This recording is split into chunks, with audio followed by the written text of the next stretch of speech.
Hey everybody, this is Nick from Android Headlines. Today, I'm going to be doing an unboxing of the Oukitel U10.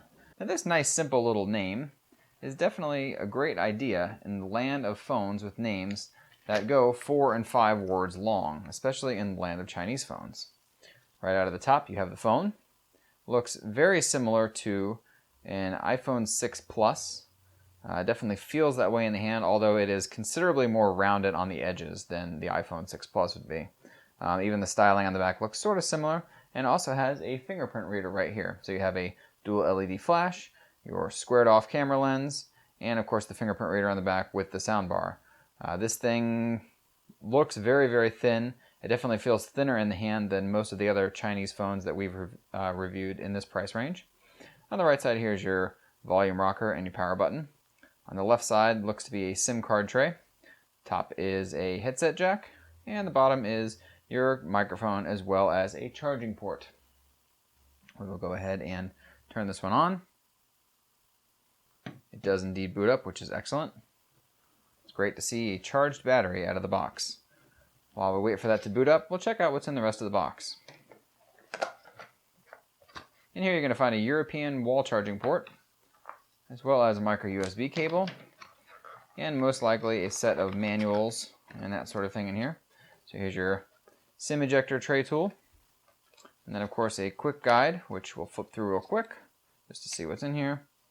This actually goes over some basics of how to use the phone, what the phone app does, the email app, music, etc. Things like that. Definitely a beginner type of thing. Now we'll go ahead and take a look at the phone itself. Now this phone is powered by a MediaTek MT6753 octa-core, which is one of the latest MediaTek octa-core processors out there. We've used this in the Elephone P8000 and it was a super snappy processor, especially with a lighter version of Android on top.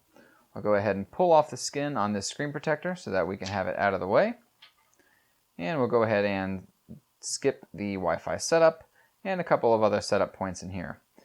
Right now this looks like very stock Android, which again is nice because you don't have a heavy skin taking up all that RAM that you paid for. Feature-wise, we'll have to find out if this is similar to any of the other Chinese phones we've reviewed lately that have this sort of stock-looking skin on them. Right now, I'm not real happy with the screen protector because it's got some serious bubbles up here, although it looks like I was able to just swipe them away like that.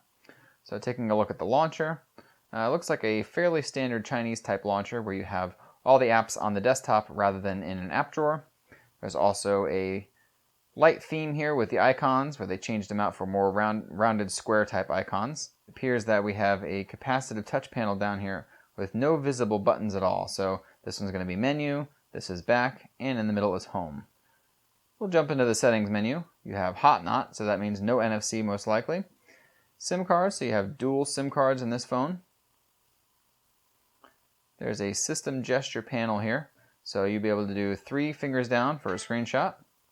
So clip screen is another system gesture that we'll take a look at real quick, where you hold down the menu button, you can make a little clip of the screen, sort of like a Galaxy Note. It seems to be kind of flaky though. I've had to do this a couple of times now, and it doesn't work all that well, but when it does, it's pretty cool. You can share just this little section of the screen if you want with some friends, and that looks to be about it. There's a whole bunch of other things here as well. We'll go over those in the full review.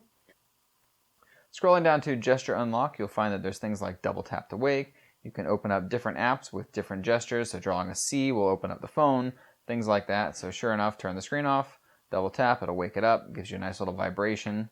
That's a nice way to wake it up, as long as there is the proximity sensor being used to tell when it's in your pocket. So again, we'll find that out in the full review. Of course, you got your fingerprint section here for the fingerprint scanner on the back.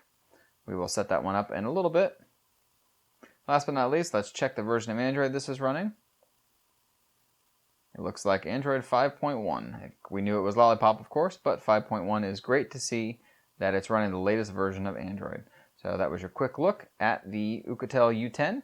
Thanks for watching, and until next time.